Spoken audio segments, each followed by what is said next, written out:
Welcome to Advanced Functions Mathematics. Before we actually get started in the course, I want to begin with some prerequisite skills. Let's start with function notation. So function notation is where we write our equations as f of x equals instead of y equals. And in this case, we have f of x equals negative 5x minus 9. And I want you to find f of negative 4. And what that means is this tells me I want to replace x as a negative 4 into the equation and solve.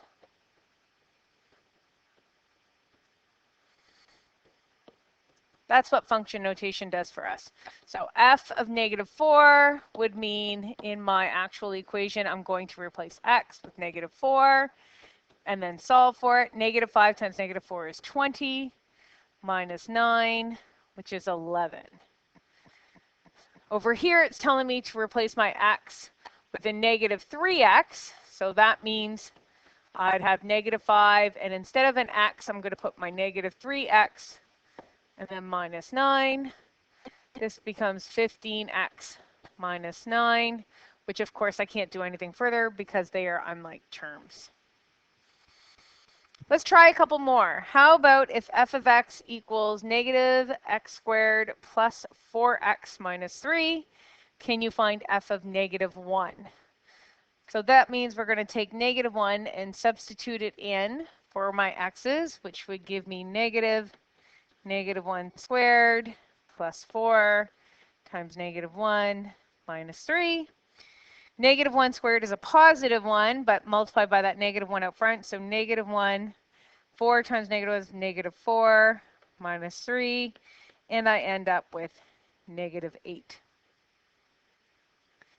Over here, this means wherever there is an x, I'm going to replace it with the m minus 1. And then this too means I want to multiply my whole function by 2 after I'm done. So let's start with replacing our x with m minus 1. Whoops. So that's where we begin. And I'm actually going to expand this out and simplify it. So negative 1 squared is m squared minus m plus 1. So that comes from FOIL, right? M minus 1 squared. I'll just kind of do this over to the side. M minus 1 squared is the same thing as m minus 1 times m minus 1. And we know from our distributive property or FOIL that we multiply our first term by our first term, our first term by our last term, our second term by the first term, second term by the last term. Okay, and when you do, you get m squared minus m plus 1. And then I'm going to multiply that 4. It gives me positive 4m minus 4 minus 3. And then this negative sign is going to touch everything on the inside, giving me negative m squared, excuse me, plus m minus 1, and then plus 4m minus 4 minus 3, which equals out to negative m squared. This is a positive 2m, positive 4m, so plus 6m. And then negative 1 minus 4 minus 3 is negative 8. Now we're very close to finishing, but we have to remember that the whole function was multiplied by 2. So I'm going to multiply my whole function by 2, which gives me negative 2m squared plus 12m minus 16.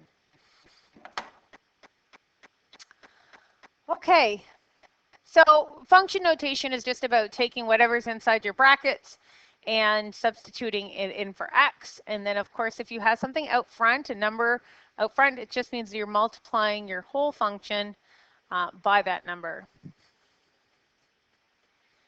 Exponent laws. So we need to remember all of our exponent laws from grades 9, 10, and 11. And if we start with this, so just maybe a quick review off to the side here, we know when we're multiplying and our bases are the same that we can add our exponents. We know that when our bases are the same and we are dividing, that we can subtract our exponents. We know if we have an exponent to another exponent, then it's multiplication. We know that anything to the power 0 is equal to 1. We also know that if you have a negative exponent, that you can make it positive by moving it. If it's negative in the numerator, it goes to the denominator. If it's negative in the denominator, then it moves to the numerator. Okay, so those are some of our exponent laws that we saw in grade 9, 10, and 11. All right, so let's go back over here to question number 1. I'm going to multiply my coefficients together. So 4 times negative 5, which is negative 20.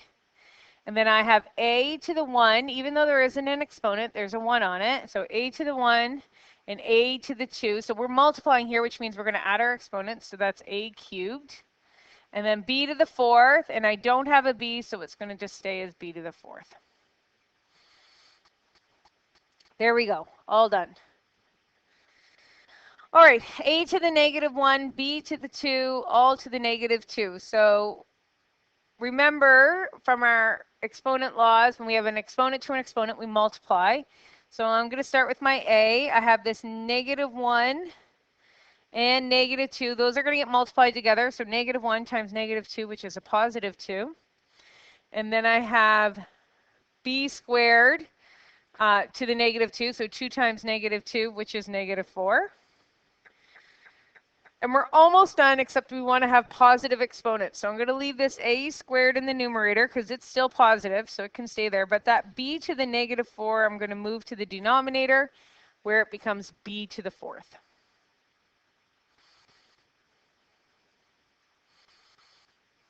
All right. Now, in questions like this, you have a couple of different options. You can simplify what's inside your brackets first, and then apply that exponent on the outside, or you can multiply the exponent on the inside and then simplify. So you really have two different ways that you can do this. I'm going to start by simplifying on the inside first. So I have 4 divided by 8, which is going to leave me a 2 in my denominator. I have x to the negative 3 and x to the 2, so that's going to be negative 3 minus 2, which is negative 5, because we're dividing. And then I have y to the 4th and y to the negative 2. So 4 minus negative 2, which is going to be a positive 6. So this is what I have if I simplify up what's inside. And now I'm going to put that all to the exponent negative 2. Now, I want you to realize that exponent negative 2 is going to hit every single exponent.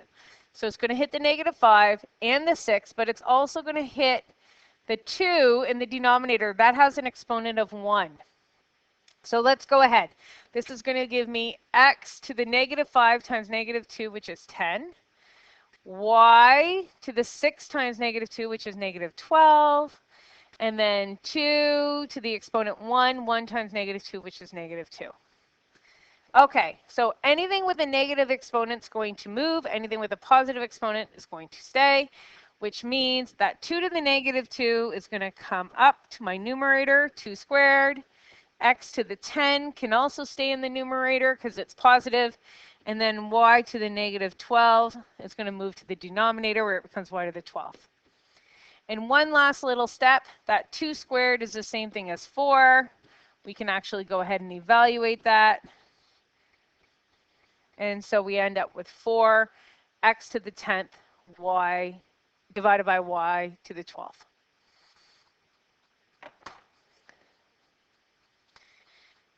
Okay, and one last one to realize. So this is what we call a rational exponent. Rational exponents just means that your top number is your exponent and your bottom number is your root. So we can go ahead and evaluate this. So let's start by realizing that this negative 2/3 is going to hit my numerator and my denominator. but it makes them both negative. So what's going to happen is I'm going to move them. So what was in the numerator will now go to the denominator, and what was in the denominator will end up to the numerator. So really, a negative exponent just flips your fraction. Okay, but we can evaluate this. So this means cube root of 8, and then square it. And this means the cube root of 27, and then square it. And the cube root of 8 is 2, and 2 squared is 4. And the cube root of 27 is 3, and 3 squared is 9. So this ends up as 4/9.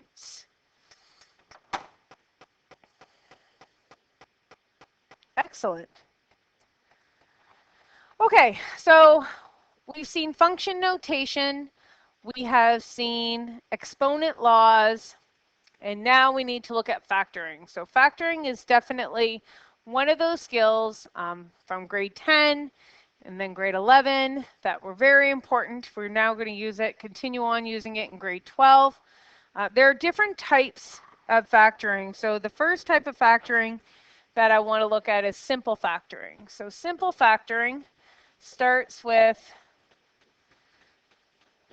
expressions that are written as x squared plus bx plus c, which just means that there isn't a number in front of our x squared. And what you're looking for are two numbers that multiply to c. So we want it to multiply to c and add to b. So a good example of that would be this first example. We have x squared minus 4x minus 12. So what multiplies to negative 12, but when we add those two numbers together, adds to negative 4. So you may want to go through and kind of think about what multiplies to negative 12. There'd be negative 1 and 12, or 1 and negative 12, 2 and negative 6, 6 and negative 2, 3 and negative 4, 4 and negative 3. But which one of those sets actually multiplies to negative 12 but adds to negative 4? And hopefully you came up with negative 6 and 2. And once you find those two numbers, it's just a matter of putting them back into your brackets, x minus 6, x plus 2. So simple factoring, of course, is a factoring that we definitely like to see. Another type of factoring that we've seen is called difference of squares.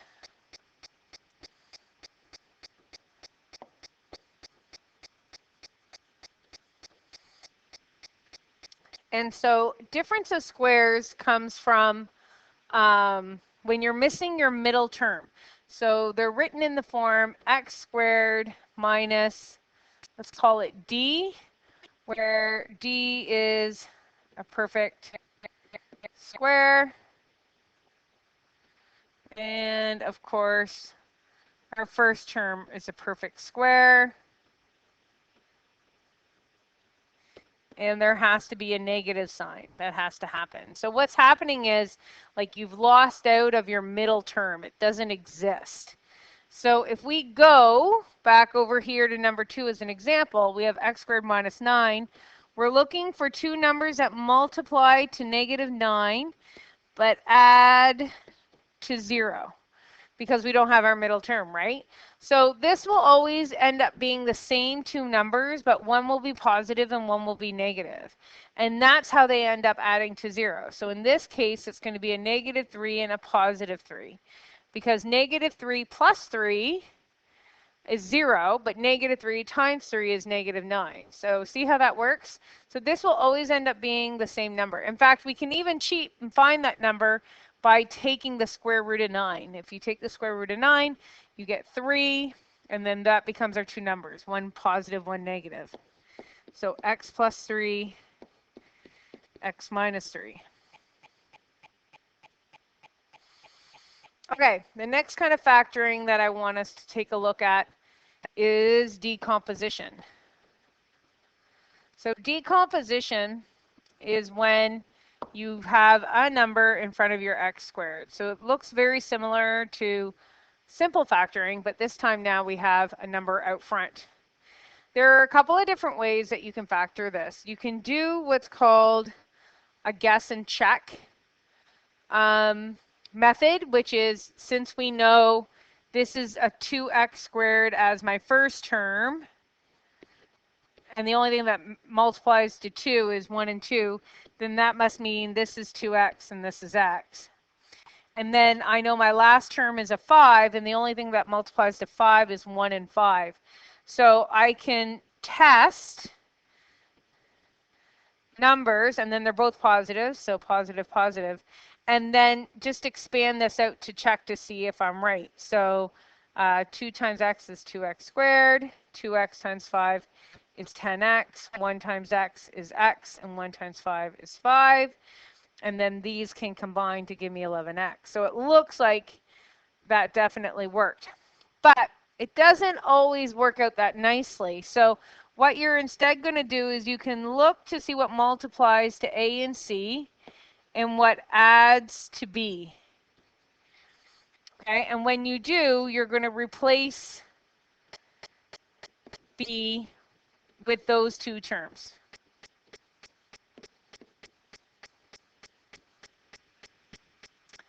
All right, so in this case, let me do this in green. It would be 2 times 5, which is 10. So I want to know what multiplies to 10 but adds to 11, and you should say 10 and 1.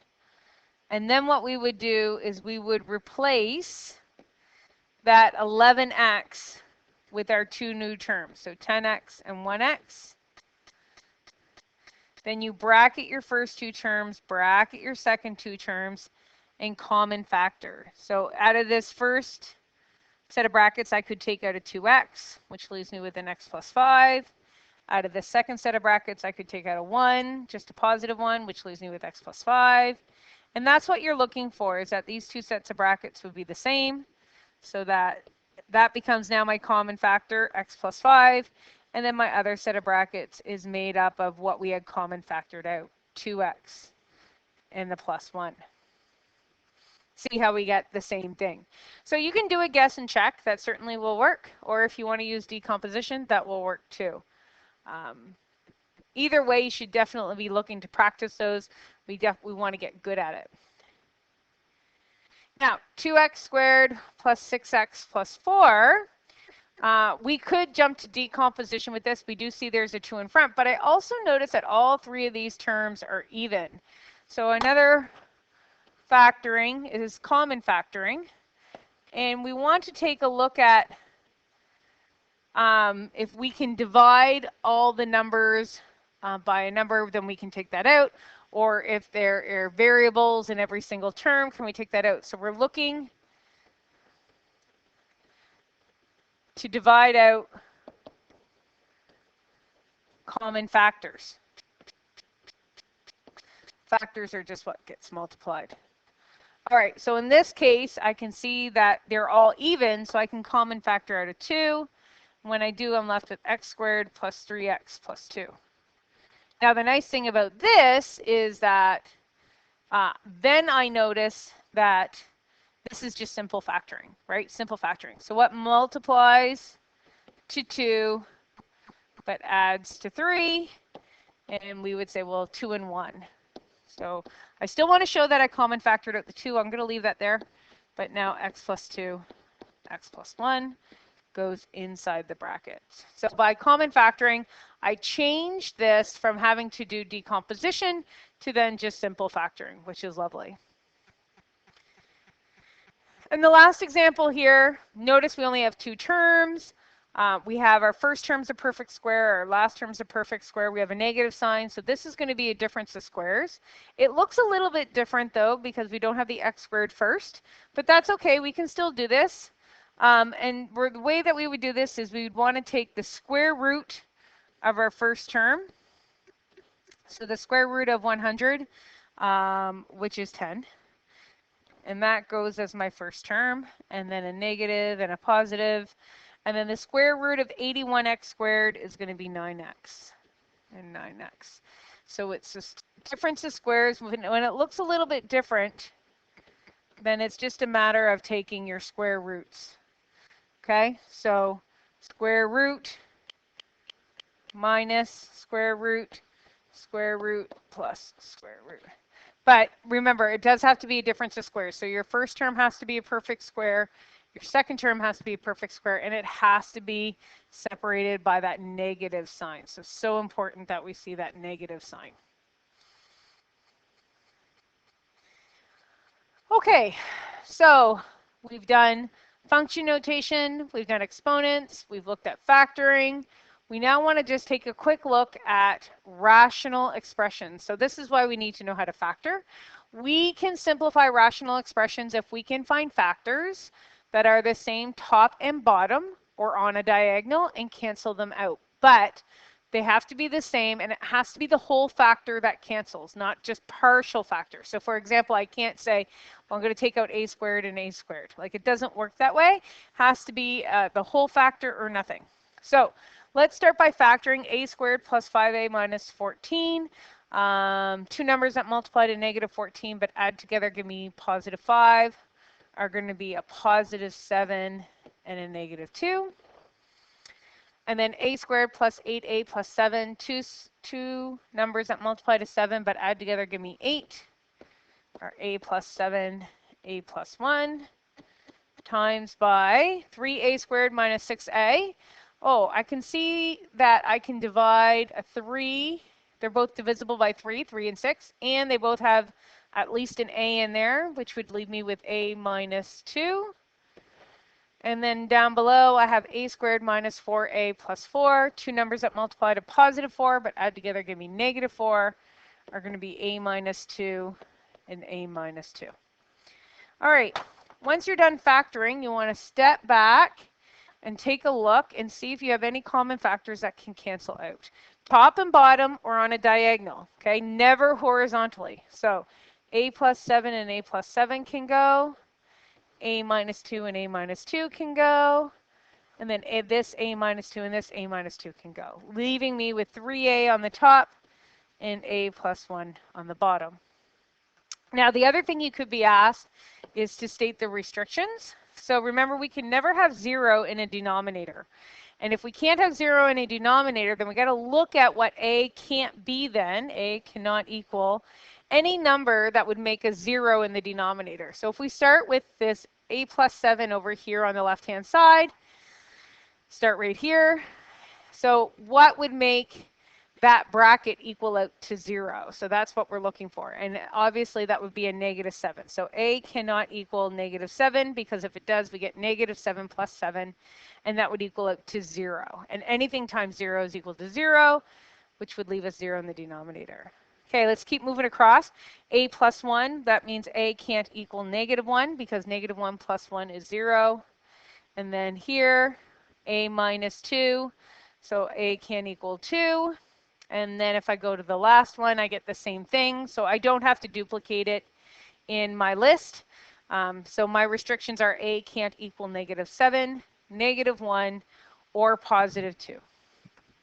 Okay, and that just means if a equaled any of those numbers, we'd end up with 0 in our denominator, which of course we can't have.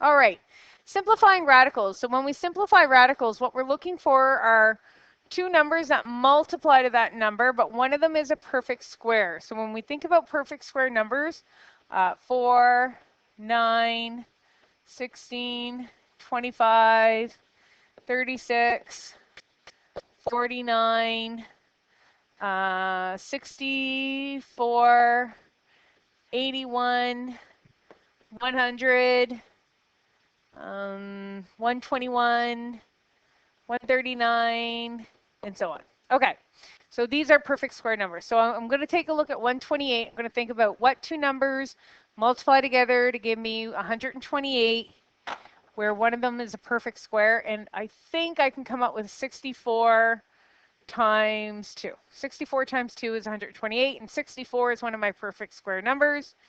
So this is equal to the square root of 64 times the square root of 2, and then I can actually find the square root of 64. The square root of 64 is 8, so 8 root 2. All right, so if we take a look at example number 2 here, 4 root 3, well, I can't do anything with the square root of 3. It can't be broken down any further. Plus 3, now the square root of 20, I can go 4 times 5, right? Because 4 times 5 is 20, and 4 is a perfect square. And then 12, I can go 4 times 3. 4 is a perfect square. And 45, I can go 9 times 5, where 9 is also a perfect square. So notice I'm putting my perfect square numbers first. And then I'm going to go ahead and actually find the square root of that number. So the square root of 4 is 2. So I'm just going to put this on the outside. It becomes on the outside as a 2. Notice I also have a 3 there, so I'm going to put it in brackets just so that I realize that those are two different numbers that are going to end up being multiplied together. I don't want you to think it becomes a number 32. Now, I can't find the square root of 5, so that stayed under the square root sign. Minus 2, square root of 4 is 2, and then that root 3 stays under the square root sign, plus square root of 9, which is 3, and then the square root of 5 stays under the square root sign. Okay, so 4 root 3 plus 3 times 2, which is 6, root 5, minus 2 times 2, so minus 4, root 3, plus 3, root 5. Okay, and now we can combine our common terms. So common terms would have the same thing under the root signs. And what you do is you go ahead and you just add or subtract your coefficients. So 4 root 3 minus 4 root 3, that's just going to be 0. Those are going to cancel out. And then 6 root 5 plus 3 root 5 is going to be 9 root 5. So all of that simplifies to just 9 root 5. Okay, my last example here, same thing, 20 minus the square root of 28 over 6. Now, some people like to just simplify this, and please do not do that. So that is not correct.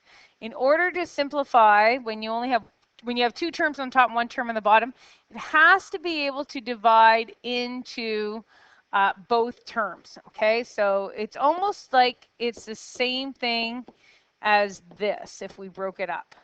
All right, so just realize, please, that you can't just reduce a 20 over 6 just as itself, that it has to be able to go into both terms. So let's go ahead. 20 minus, so 28, if I think about what multiplies to 28, I get 4 times 7 over 6. And of course, the square root of 4 is 2, and the square root of 7 can stay as the square root of 7 over 6. All right, so now what I'm going to do is look for the largest number that divides into 20, into 2, and into 6, which of course is going to be a 2. So 10 minus, and we can put it as a 1 if we want, or you could just leave it as just a negative sign over 3. So I'm able to divide all of these by 2.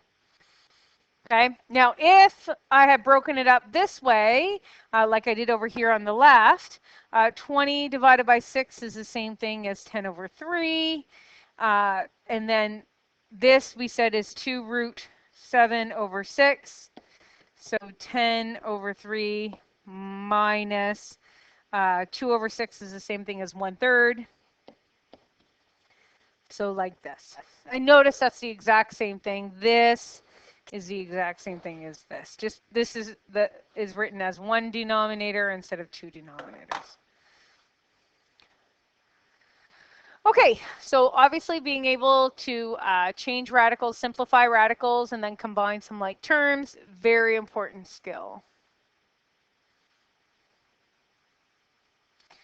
All right, now we've already examined some functions in grade 9, 10, and 11.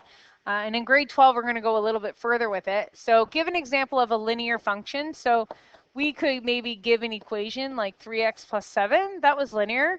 Do you remember y equals mx plus b? That was our general linear function. We could give a graph. So that's our straight line. Or you could give a table of values.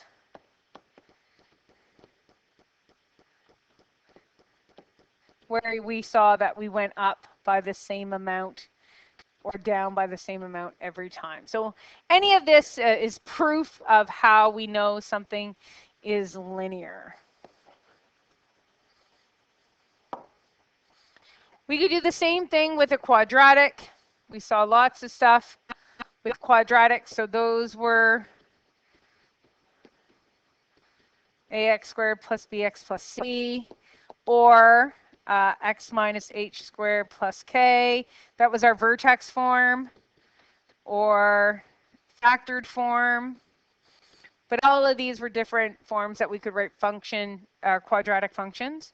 We saw that it's a parabola that can open up, can open down. And we also saw with our first differences, or actually our second differences,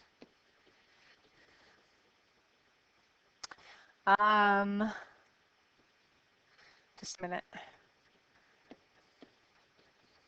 We saw with our second differences that they ended up as constants. So 7, 5, 3, 1. And then if we do it again, we get 2, 2, 2. Okay, so all of this proved that we had a quadratic function.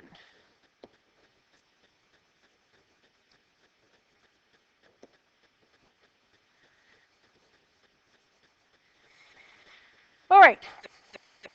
So, and the last one was an exponential. So our exponential function looked like this, where b was your base. So that might be like 3 to the x, or 4 to the x, or 2 to the x, or 1/2 to the x. We know that they were either increasing or they could be decreasing. They can move up and down and all around. We saw all the different types of transformations. And the neat thing was that in our table,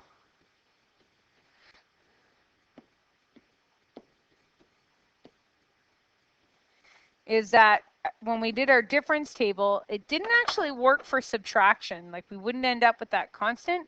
Instead, we had a ratio. So it was through division. So if we took the last term, divided it by the term before, we would get this ratio that would be the same. And that's how we knew it was exponential.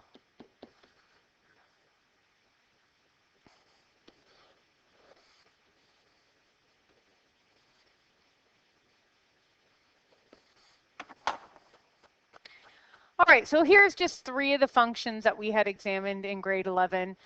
As we move forward in grade 12, we will be taking a look at some other functions and how they work.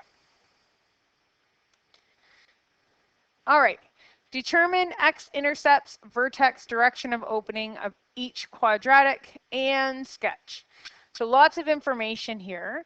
Let's start with this first one. So this is in vertex form. I can already see this x minus h squared plus k. So that means I have a vertex at 1, -3. Notice the 1 changes signs when it comes out of the brackets. So 1, -3. The 3 out here in front is positive, so I know it opens up. And if I wanted to figure out my x-intercepts, I need to let y be equal to 0 and solve. So I'm going to add 3 to each side, and I get 3 equals 3, x minus 1 squared, divide by 3, divide by 3, 1 equals x minus 1 squared, and then I'll take the square root. Square root of 1 is a plus or a -1. So important to realize that when you take the square root of a number, it can be positive or negative. So then I'm going to add 1 and add 1. And so I get 1 plus 1, and I get 1 minus 1. So that means I have x-intercepts at 1 plus 1, which is 2. And 1 minus 1, which is at 0. So those are where my x-intercepts are at. Whoops, didn't realize that was all stuck together. So now if I sketch my graph, I have 2, 0, 0, 0, and my vertex at 1, -3. And we can sketch our graph. There we go. Oh, I guess I had grids there. Not needed. Let me delete. We're just drawing sketches anyways. Delete. Okay. So then let's take a look at this second one. So this is in factored form, which means I can pull my factors, my x-intercepts, right out of the bracket. So if it's a +1 in the brackets, it's a -1 outside the brackets, +5, or sorry, -5 in the brackets, +5 outside the brackets. I can tell it has a negative sign here, so this opens down. And then to find my vertex, I'm going to take my two x-intercepts and add them together and divide by 2, because I know my vertex will fall directly in half, like on the line of symmetry of where my x-intercepts are at. So -1 + 5, which is 4, 4 divided by 2, which is 2. So that gives me my x-coordinate. I need my y-coordinate, so I'm going to actually go into my equation, and I'm going to put a 2 wherever the x is. And that'll give me my y value. And 3, whoops, -3, so -0.5 times -9 is going to be a +4.5. So I can tell that my vertex is at 2, 4.5. And now if I sketch my graph, this is at -1, 1, 2, 3, 4, 5. 1, 2, 3, 4, 5. And let's plot some points. So -1 and 0, +5 and 0, and 2 and 4.5. There we go. There's the sketch of our graph. So just a little bit of a review of pulling out a vertex or x-intercepts, and then how to find your x-intercepts or your vertex depending on what you've been given. Of course, our a value out front just tells us whether something opens up or opens down, and sketches of some graphs.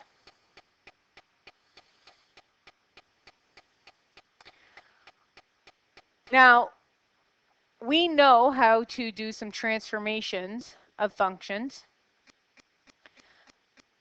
We're going to take a look at what's being done to our function to make that decision. So for example, this 2 here is being multiplied to the whole function. So that is our a value, and in this case it's 2. And because it's greater than 1, it's a vertical stretch by a factor of 2. If that number had been between 0 and 1, it would be a vertical compression by a factor of whatever that number was. So if it's between 0 and 1, it's a compression. If it's greater than 1, it is a stretch. Then this inside, let's call it D, that x minus 5, when it comes out, it actually becomes a +5 when we take it outside the brackets. This is actually moving the function to the right by 5 units. So we have to take it outside of the brackets to figure out if it's moving right or left. So when we take it out of the brackets, it's a +5, so it's moving to the right. If we took it out of the brackets and it was negative, then it'd be moving to the left. All right, let's try another one. In this case, we have this negative sign out front. So a negative sign that's being multiplied to the whole function, that negative sign is actually a reflection in the x-axis. Okay, so if you are multiplying your whole function by a negative, it means you've reflected it in the x-axis. And then we're multiplying just our x values by 3. So this is going to be a horizontal compression. It's actually the opposite of vertical. So if it's greater than 1, it's a compression. If it's between 0 and 1, it is a stretch. by a factor of 1 over whatever that number was. So in this case, it's a 3, so 1 over 3. So it is a horizontal compression by a factor of 1/3. Again, greater than 1, it's a compression. Between 0 and 1, it's a stretch. And then we have that plus 1 at the end. That's kind of like our C value. So this is usually our B value. This would be our C value. And that plus 1 just means it's moved up 1 unit.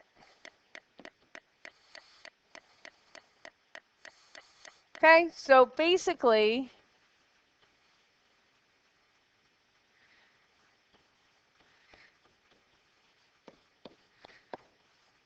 our functions can be transformed this way, where A is your vertical stretch compression, and it could be also, if it's negative, a reflection in the x-axis.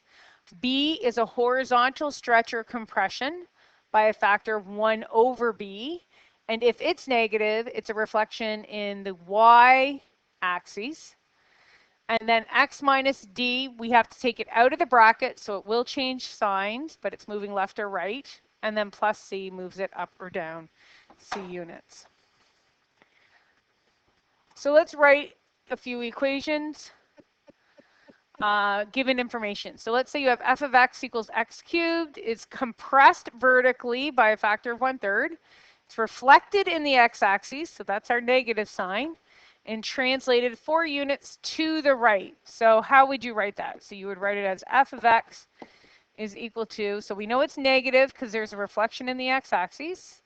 It's vertically compressed, so that's out front, 1/3 x, and then we want to move this to the right, so that means in the brackets it would become a negative 4 cubed. So f of x equals negative 1/3 x minus 4 cubed. X squared is stretched vertically by a factor of 3. Then it's compressed horizontally by a factor of 1/2, and then translated 6 units to the left and 5 down. All right, so now this is our f of x. It's stretched vertically by a factor of 3, so we know there's a 3 out front. It's compressed horizontally by a factor of 1/2. So that means the number that must be inside the brackets must be a 2. Because remember, horizontally, it's always stretched or compressed by a factor of 1 over whatever that number is. So the number that actually goes back into our equation would be a 2. And then it's translated 6 units to the left. So if it's going to the left, then I want to make sure it's positive inside my brackets. Squared, and then 5 units down. So it would look like this. 3, there's my vertical stretch or compression. In this case, it is stretched. And then the 2, which represents the horizontal compression of 1/2. And then x plus 6 means 6 to the left, and then negative 5 for 5 down. So we have to get good at being able to talk about all these transformations and knowing what they mean. Describe the transformation. So if we were looking at this, and I wanted to describe my transformations, the first thing I'd realize is that like this 1/2 is being multiplied to the x minus 4, but it's not kind of outside its own bracket. So I would want to put it outside its own bracket. When I do, it means that I have to divide both the x and the 4 by that 1/2 to take it out. So that becomes just x, which is what I want, because 1/2 divided by 1/2 is 1. But 4 divided by 1/2 is going to give me 8. So it actually, first thing I would do is rewrite my equation like this.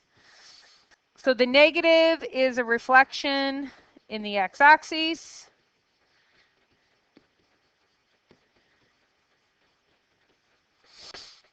The 1/2 represents a horizontal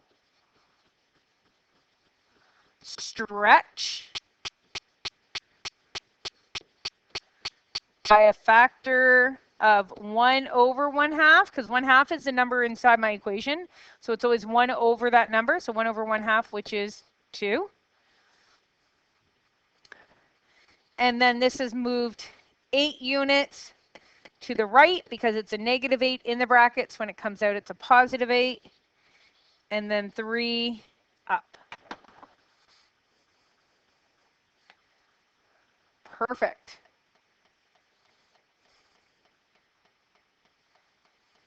All right. If you don't mind going into Google Classroom, there is a math readiness test. It's based on grade 11 work from there. I've also put in a few extra kind of practice worksheets on various topics, and you can go into your textbook page 3 from 9 to 12. I'd like you to use the rest of your time before we meet up again in order to work on some of this stuff, as you'll have an assignment on it later in the day. Thank you.